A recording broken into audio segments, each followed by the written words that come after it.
Assalamualaikum warahmatullahi wabarakatuh. Hadir kembali bersama program Sinau Kapal Lengkap. Ya.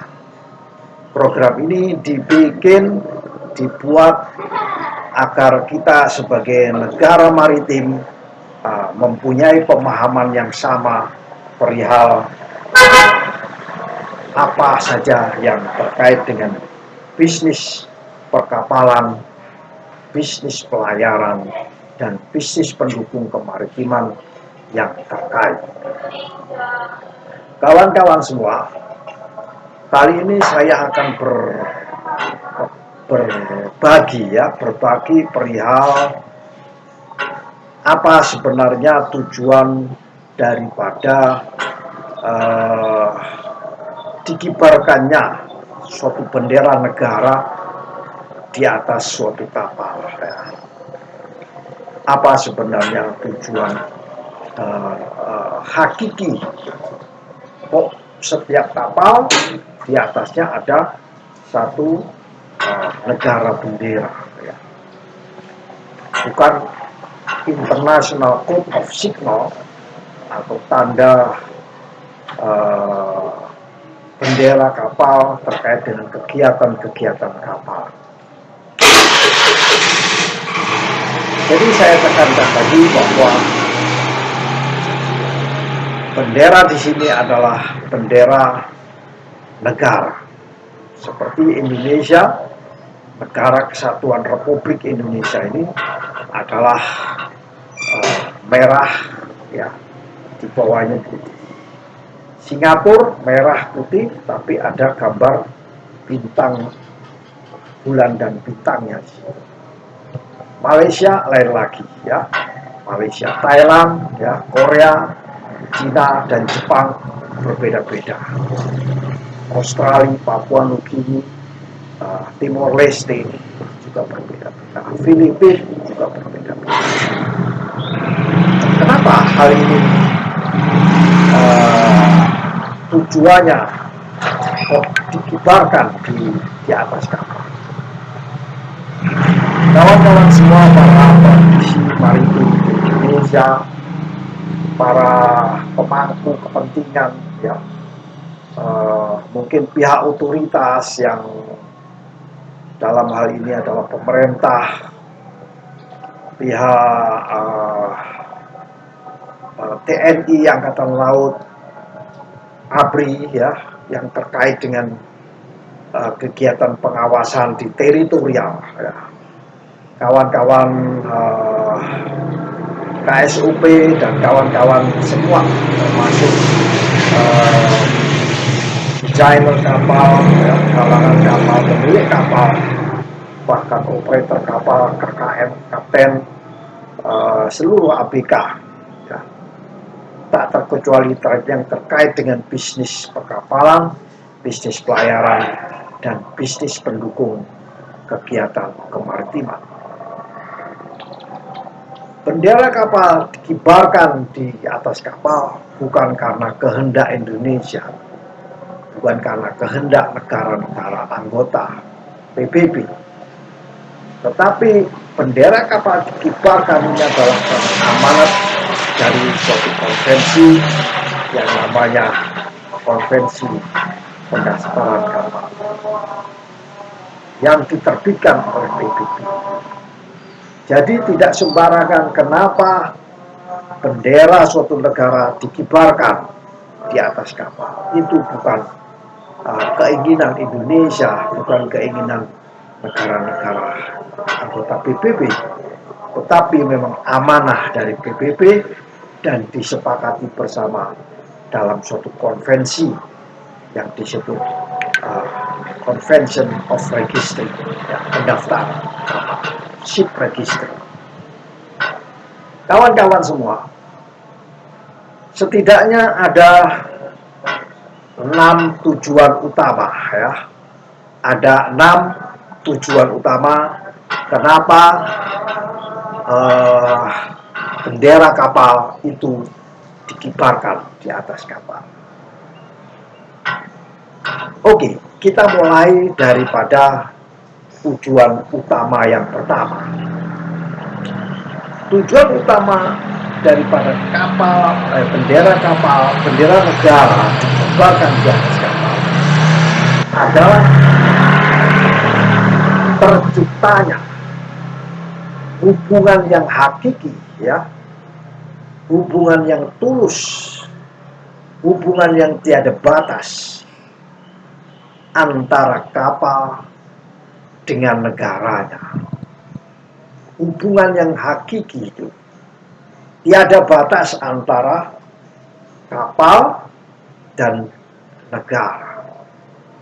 Dalam arti kapal adalah, di situ ada kapten kapal, ada perwira kapal, ada ABK yang ada di atas kapal, dan ada kapal itu sendiri, ada pemilik kapal, ada operator yang mengoperasikan kapal tersebut di satu sisi.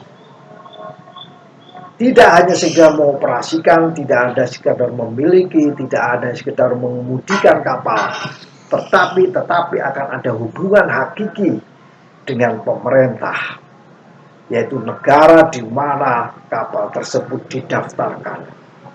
Sehingga negara harus juga mempunyai hubungan yang hakiki dengan kapal tersebut. Negara mempunyai aturan, aturannya ini diterapkan kepada kapal tersebut karena memiliki yang disebut dengan hubungan hakiki, hubungan yang tulus. Apapun aturan yang ada di negara itu, apapun aturan yang diadopsi oleh negara tersebut, baik itu dari international regulation diadopsi menjadi national regulation, menjadi aturan-aturan pendukung yang ada di bawahnya. Semua ini harus ada hubungan yang hakiki dengan kapal tersebut. Jadi antara kapal dan negara di mana benderanya digunakan agar ada hubungan hakiki. Kalau tidak, kapal menggunakan aturan mana? Tidak ada yang digunakan. Maka kapal akan bergerak semaunya sendiri, ya, semaunya sendiri tanpa satu aturan. Apalagi kapal tersebut bukan beroperasi di dalam negeri, tetapi beroperasi di luar negeri, ya, di zona ekonomi eksklusifnya, ya. Bahkan kapal tersebut melewati dengan laut lepas, namanya high sea, ya. High sea itu adalah laut lepas. Ada konvensi tersendiri, aturan tersendiri untuk kapal-kapal yang melewati high sea, di mana di high sea itu tidak ada suatu daerah di mana tidak ada suatu negara pun yang bisa memiliki area perairan tersebut. Bebas semua negara melewati daerah yang disebut dengan high sea atau disebut laut lepas. Nah, ini agar masyarakat kita mempunyai pemahaman yang sama. Apalagi Indonesia mencanangkan dirinya akan menjadi poros maritim dunia. Kalau kita menjadi poros maritim dunia, tetapi kita tidak tahu bahwa ada aturan bahwa kita bebas untuk masuk di laut lepas atau sama dengan high sea tersebut, maka kita tidak akan bisa menjadi poros maritim dunia. Jadi tujuan utamanya adalah hubungan yang hakiki, itu nomor satu. Nah, hubungan hakiki ini adalah negara tersebut caranya benderanya dikibarkan. Bukti daripada hubungan hakiki ini adalah benderanya dikibarkan. Taruh kata negara benda kapalnya sudah masuk Singapura, pihak pemeriksa Singapura akan melihat ada hubungan hakiki antara kapal itu dengan negara Indonesia. Kapal Indonesia pergi Australia, orang Australia akan bercerita bahwa kapal itu ada hubungan hakiki dengan negara Indonesia. Ada aturan yang harus dijalankan dari kapal ini, dan Australia akan merefer aturan tersebut yang ada di Indonesia. Di samping Australia akan menerapkan aturan-aturan dari negaranya. Singapura juga demikian.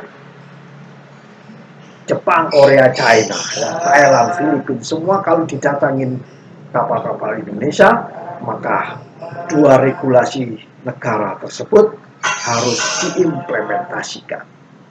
Jadi ada hubungan hakiki.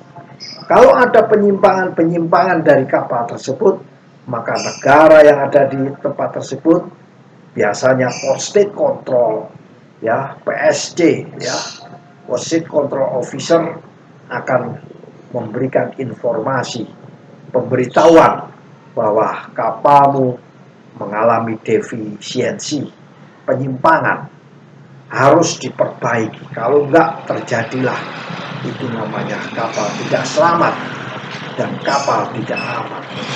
Dan kapal bisa mencemari.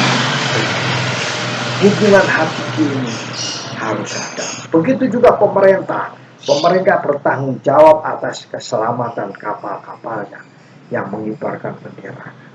Jadi kapal yang ke luar negeri dikasih safety dulu, dikasih kelayakan dulu, agar pergi ke luar negeri sudah siap dengan pemeriksaan Port State Control.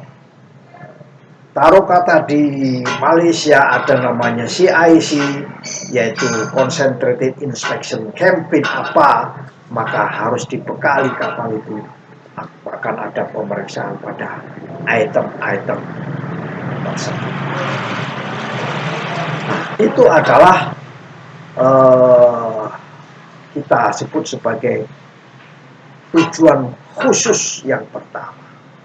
Tujuan yang kedua, ya, tujuan utama yang kedua, agar suatu negara, ya, yang mana benderanya dikibarkan di atas kapal itu dapat menerapkan regulasinya, ya, dapat menerapkan. Suatu negara tidak akan bisa menerapkan regulasi bila kapal tersebut tidak mengibarkan bendera. Jadi, taruh kata Indonesia, didaftarkan di Indonesia, maka kapal tersebut, kapten kapal, KKM, kru, perwira, pemilik kapal, operator, harus menerapkan semua regulasi yang diberlakukan oleh negara tersebut. Katakan Indonesia, semua aturan-aturan yang ada di Indonesia yang sudah diberlakukan oleh negara Indonesia harus diimplementasikan di kapal tersebut. Bila terjadi hal-hal yang tidak diimplementasikan, maka pemerintah bisa memberikan sanksi enforcement, ya, kepada kapal tersebut. Bila regulasi-regulasi ini yang diterapkan perlu dilakukan suatu evaluasi, maka pemerintah wajib mengevaluasi akan adanya regulasi tersebut. Kalau perlu melakukan review atas regulasi tersebut. Nah, itu adalah tujuan yang kedua. Tujuan khusus yang kedua, ya, agar pemerintah Indonesia, pemerintah suatu negara, pemerintah anggota PBB bisa menerapkan, bisa menegakkan aturan dengan baik dan bisa mengevaluasi aturannya, bisa mereview aturannya.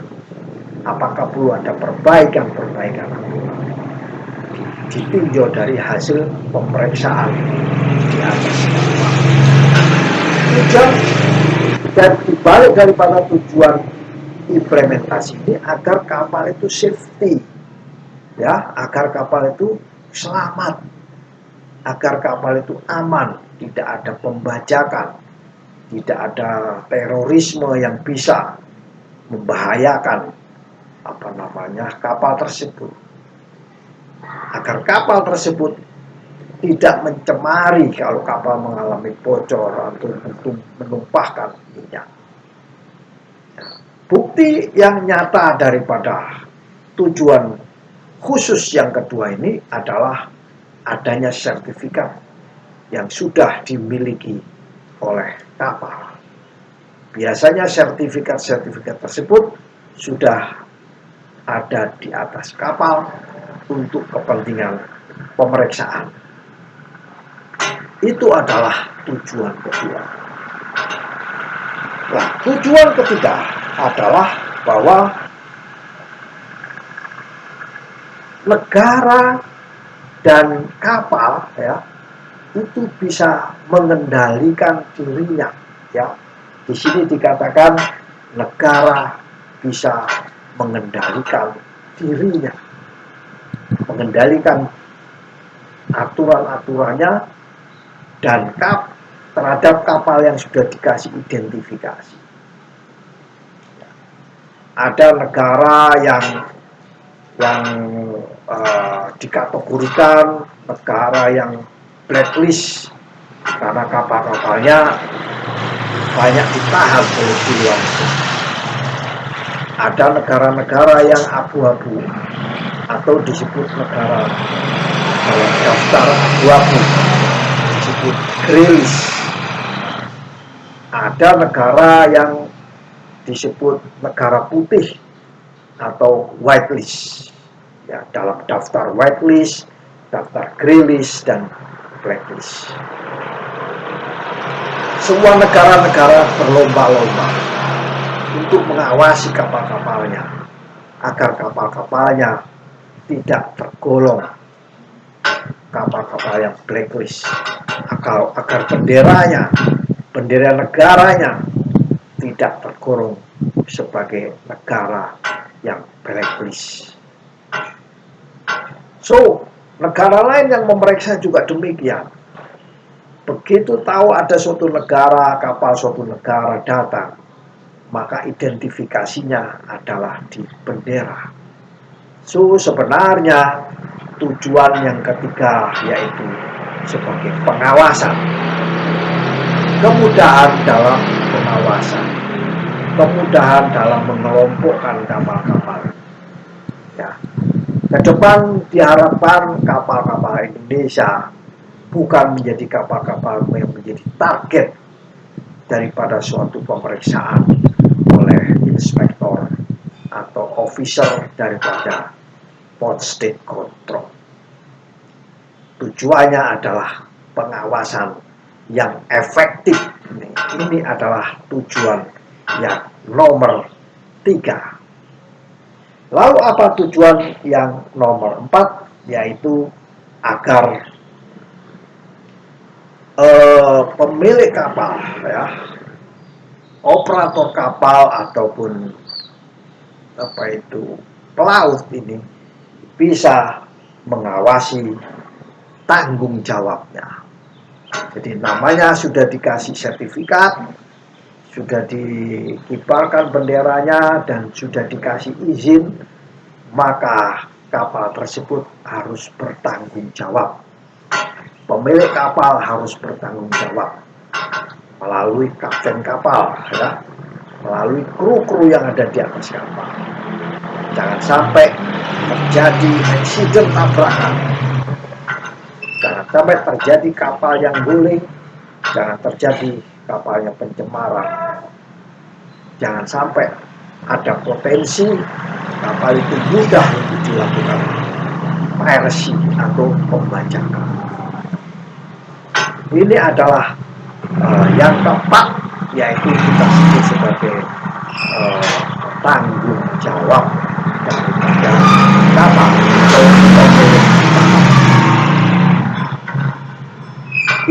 tujuan yang nomor 4. Sedangkan tujuan yang nomor 5 adalah berkaitan dengan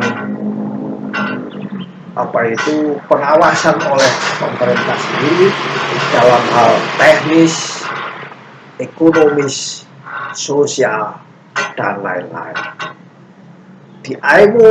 Di PBB mengamanatkan tujuan khusus yang nomor 3 ini agar negara berkewajiban terkait dengan administrasi. Ya, makanya ada pendaftaran, didaftar nama kapalnya, ukurannya, semuanya didaftar. Kemudian pemiliknya siapa, karakteristiknya kayak apa, warnanya apa, detail sekali. Dan itu diadministrasi oleh negara. Jadi ini tanggung jawab dari suatu negara. Kemudian secara teknis bagaimana, layak atau tidak. Secara sosial bisa menghidupi nggak kapal-kapal ini, pekerja lautnya, bekerja di atas kapal. Jadi administrasi adalah tujuan daripada negara kapal mengibarkan bendera suatu negara. Lalu tujuan yang terakhir adalah PBB sebagai payung organisasi negara-negara di seluruh dunia menerapkan konvensi, menerapkan konvensi-konvensi yang sudah disepakati oleh negara-negara anggota, khususnya negara-negara yang sudah menjadi peserta dari suatu konvensi tertentu, bisa menerapkan itu, bisa memonitor negara mana yang sudah menerapkan dengan baik, negara mana yang belum menerapkan dengan baik, negara mana yang dipromosikan untuk segera menerapkan, negara mana yang diberi apresiasi di dalam menerapkan. Itu adalah performance indikator PBB di dalam mengevaluasi kapal-kapal yang telah mengibarkan bendera. Jadi keenam,